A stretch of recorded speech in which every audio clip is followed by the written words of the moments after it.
Next day night எங்கள் எல்லாரோட ஃபேவரட்டான சப்பாத்தி தான் ரெடி பண்ணியிருந்தேன். இதுக்கு மட்டும் பக்காவான சைட் டிஷ் இருந்துச்சுன்னா எல்லாருமே ரொம்ப நல்லா சாப்பிடுவோம். அதனால ஃபர்ஸ்ட் வெங்காயம் தக்காளி தொக்கு தான் ரெடி பண்ணலாம்னு நெனச்சிருந்தேன்.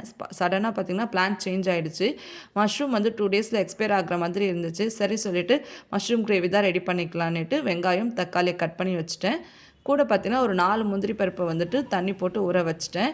இது க்ரீமியாக வர்றதுக்காக ஒரு பேஸ்ட் ரெடி பண்ணிக்கலாம். அதுக்கு வந்து தயிர், ஊற வச்ச முந்திரி, தக்காளி இதை அரைச்சி ஒரு பேஸ்ட் ரெடி பண்ணி வச்சுக்கோங்க.